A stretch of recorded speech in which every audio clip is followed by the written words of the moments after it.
अष्टांग मार्ग की संकल्पना अंग है दीपवंश की विषय वस्तु का, दिव्यावधान की विषय वस्तु का, महापरिनिर्वाण की विषय वस्तु का या धर्म चक्र प्रवर्तन सूत्र की विषय वस्तु का। तो आप जानते ही होंगे या आपने सुना भी होगा कि आर्य सत्य बौद्ध धर्म के 4 सिद्धांत हैं और यह संकल्पना बौद्ध दर्शन का मूल सिद्धांत है। पाली में इन्हें चत्तरी अरिय सच्चानी कहा जाता है। बोध गया में भगवान बुद्ध को जब ज्ञान प्राप्त हुआ तो भगवान बुद्ध ने ज्ञान प्राप्ति के बाद सारनाथ में अपना पहला उपदेश दिया और उन्होंने अपने पहले 5 शिष्यों को इन 4 आर्य सत्यों के बारे में बताया। ये 4 आर्य सत्य हैं।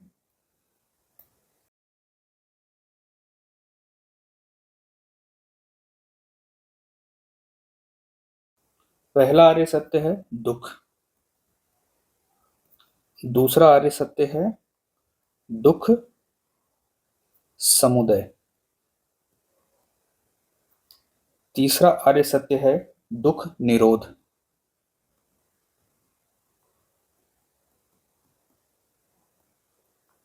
चौथा आर्य सत्य है दुख निरोध गामिनी प्रतिपदा।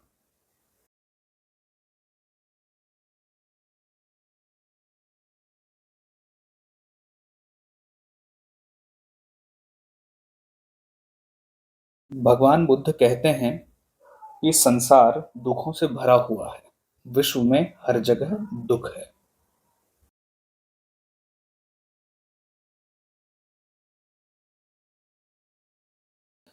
फिर दुख समुदय यानी कि संसार की चीजों के प्रति तृष्णा को समुदय कहा जाता है और यही तृष्णा, यही इच्छा लालसाएं दुखों का कारण है।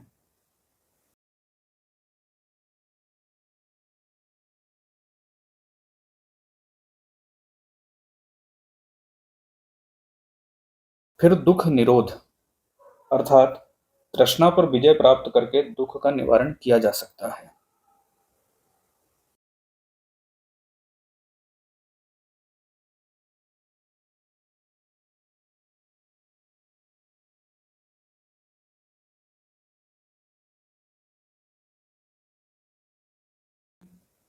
दुख का निवारण करने के लिए भगवान बुद्ध ने अष्टांग मार्ग बताए हैं।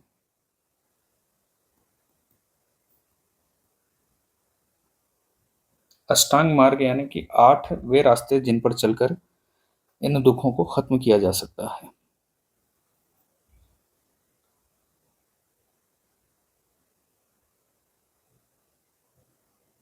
तो पहला मार्ग है सम्यक दृष्टि, दूसरा सम्यक संकल्प, तीसरा सम्यक वाक, चौथा सम्यक कर्म, सम्यक आजीविका, सम्यक व्यायाम, सम्यक स्मृति और सम्यक समाधि। सम्यक दृष्टि। सम्यक दृष्टि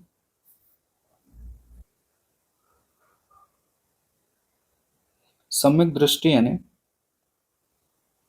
4 आर्य सत्यों में विश्वास करना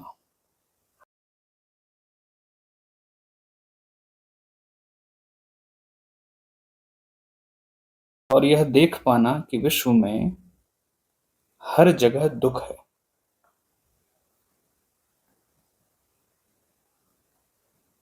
दूसरा है सम्यक संकल्प यानी कि मानसिक और नैतिक विकास की प्रतिज्ञा करना और यह निश्चय करना कि हम अपने दुखों को दूर करेंगे और अन्य लोगों को भी इस मार्ग पर अग्रसर करेंगे।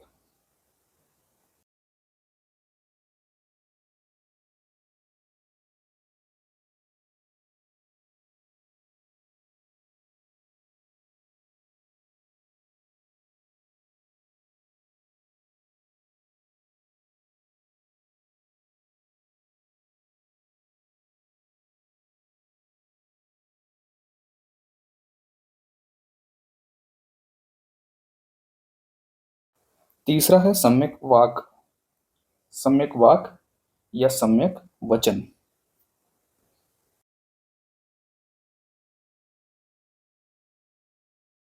सम्यक वचन यानी सत्य बोलना, हानिकारक बातें न करना, झूठ न बोलना।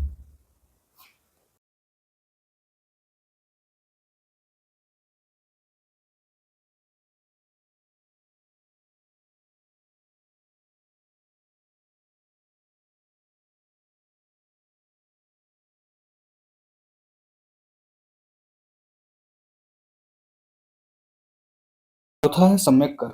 सम्यक कर्म यानी कि बुरे कर्म नहीं करना, हिंसा नहीं करना और पशुओं की हत्या नहीं करना।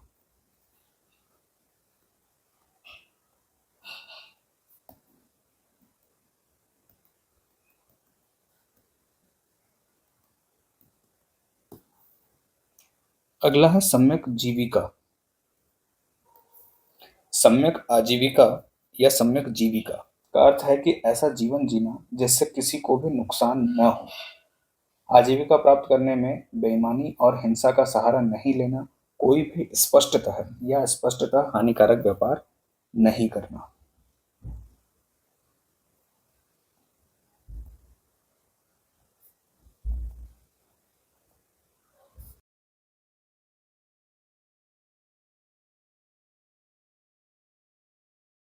सम्यक व्यायाम।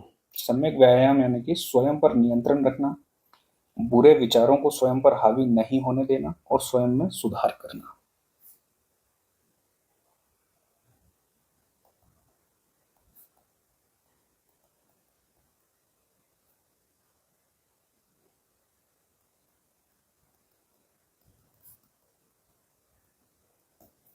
अगला है सम्यक स्मृति।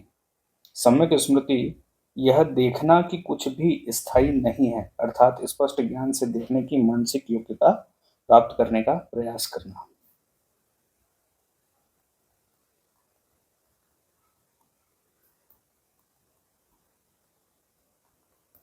और अंतिम है सम्यक समाधि।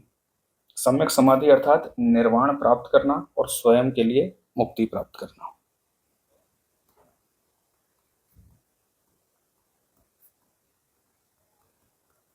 इन 8 मार्गों पर चलकर हम अपने दुखों का अंत कर सकते हैं।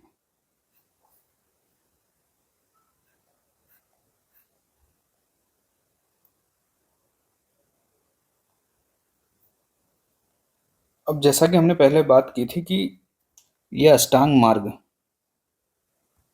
किस रचना का हिस्सा है? द्वीपवंश का, दिव्यावदान का, महापरिनिर्वाण का या धर्मचक्र प्रवर्तन सुत्त का? तो बुद्ध की कहानी हमें पता है कि बुद्ध ने बोध गया में निर्वाण प्राप्त किया यानी कि ज्ञान प्राप्त किया। उसके बाद सारनाथ में पहली बार अपने शिष्यों को उपदेश दिया और इन्हीं का संकलन धर्म प्रवर्तन सुत्त में है। अष्टांग मार्ग धर्म प्रवर्तन सुत्त का ही हिस्सा है।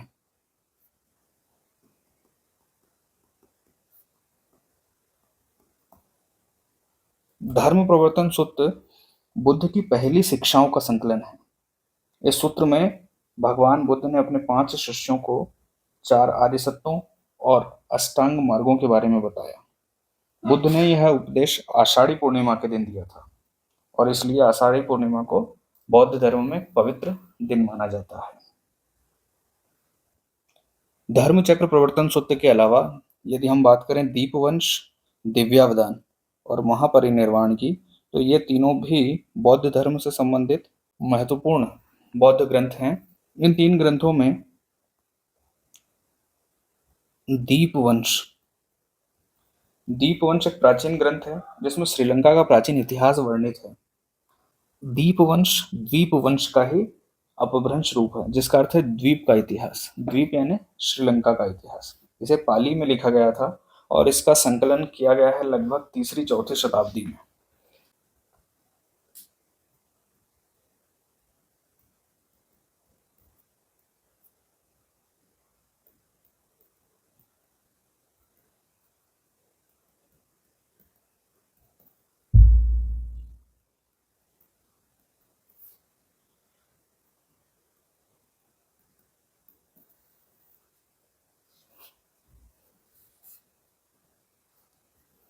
द्वीप वंश की ही तरह महावंश में भी श्रीलंका का इतिहास वर्णित है। यह भी एक बौद्ध ग्रंथ है जिसे लिखा था महानाम स्थविर ने।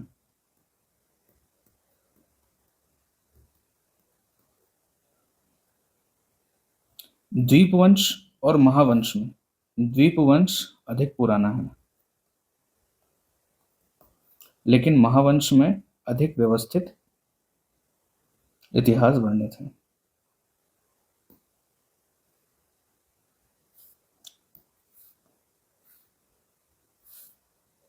दिव्यावदान में बौद्ध कथाओं का संग्रह है और ये सभी कथाएं महायानी बौद्ध धर्म सिद्धांतों पर लिखी गई हैं।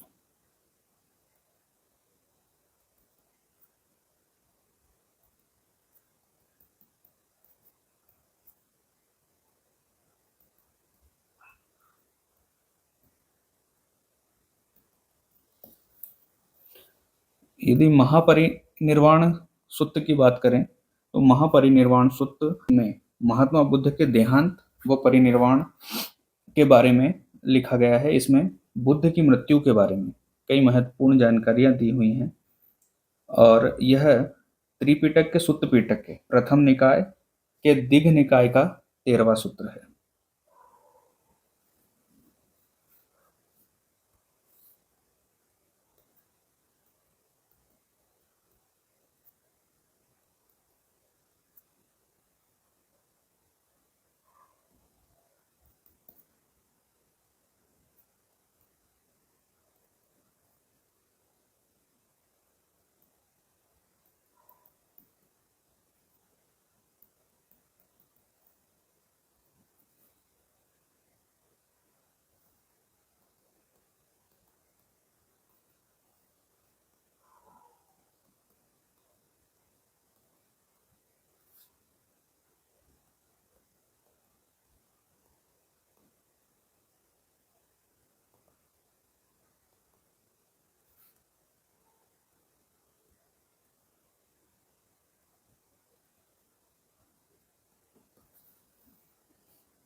यदि त्रिपिटकों की बात करें तो त्रिपिटक बौद्ध धर्म के सबसे प्रमुख धर्म ग्रंथ हैं जिन्हें बौद्ध धर्म के सभी संप्रदाय स्वीकार करते हैं। इनमें भगवान बुद्ध के अपने जीवन काल में दिए गए उपदेश संग्रहित हैं, साथ ही कुछ अन्य महत्वपूर्ण नियम भी बताए गए हैं। तो त्रिपिटक 3 ग्रंथों का संग्रह है जिनमें है विनय पिटक, सुत्त पिटक और अभिधम्म पिटक। विनय पिटक में बौद्ध धर्म से जुड़े हुए भिक्षु और भिक्षुणियों और अन्य लोगों के लिए नियम लिखे बताए गए हैं। सुत्त पिटक में तर्क और संवाद के रूप में भगवान बुद्ध के सिद्धांतों का संग्रह किया गया है। अभिधम्म पिटक में बुद्ध की शिक्षाओं का विस्तृत विद्वत्तापूर्ण विश्लेषण किया गया है।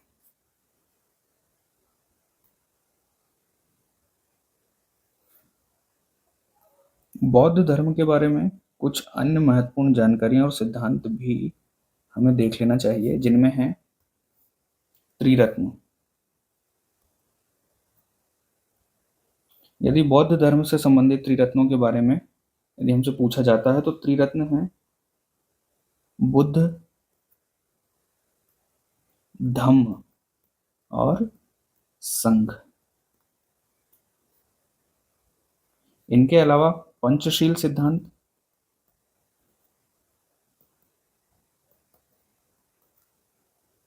जो कि बौद्ध धर्म के मूल सिद्धांत हैं जिनमें हमारे आचरण से संबंधित कुछ उपदेश दिए गए हैं, जिनमें है हिंसा न करना, चोरी न करना, व्यभिचार न करना, झूठ नहीं बोलना और नशा नहीं करना।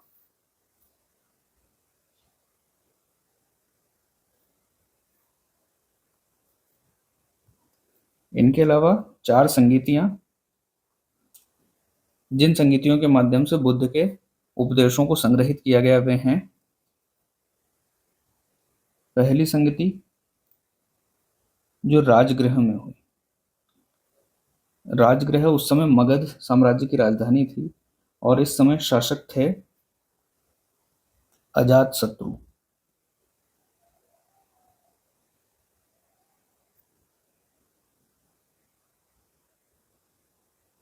यह संगीति 483 ईसा पूर्व में हुई थी। 483 ईसा पूर्व में बुद्ध ने महापरिनिर्वाण को प्राप्त किया था और इस संगीति के अध्यक्ष थे महाकश्यप या महाकश्यप। दूसरी संगीति वैशाली में हुई।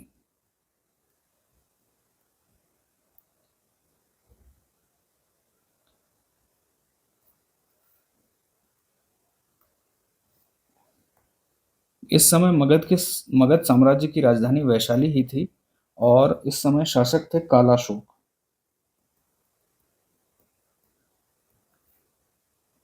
दूसरी बौद्ध संगीति पहली संगीति के लगभग 100 वर्षों के बाद यानी कि 483 ईसा पूर्व में हुई और इस संगीति की अध्यक्षता की सबकामी।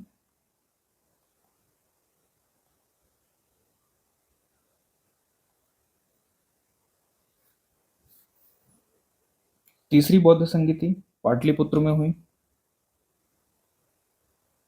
इस समय मगध साम्राज्य की राजधानी पाटलिपुत्र हो गई थी और शासक थे अशोक। यह संगीति अशोक के शासनकाल में 250 ईसा पूर्व में हुई और इस संगीति के अध्यक्ष थे मोगलीपुत्तिस।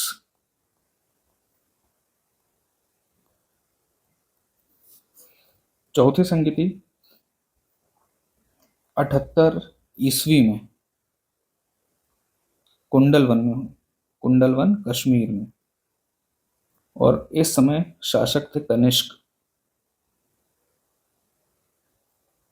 कुषाण शासक कनिष्क, और इस संगीति के अध्यक्ष थे वसुमित्र।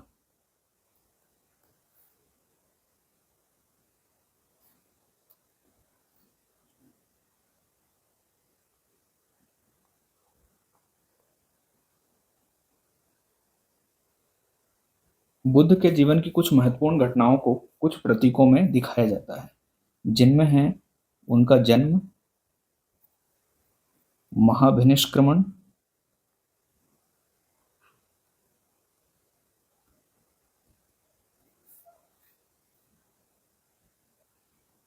निर्वाण की प्राप्ति यानी कि ज्ञान की प्राप्ति,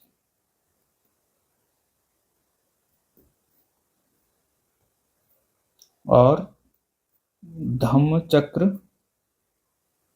प्रवर्तन और महापरिनिर्वाण।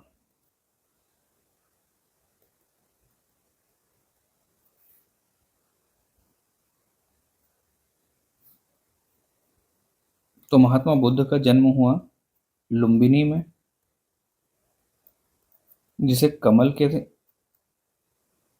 प्रतीक के रूप में दर्शाया जाता है, और उनका जन्म 563 ईसा पूर्व में हुआ। महाभिनिष्क्रमण यानी कि गृह त्याग,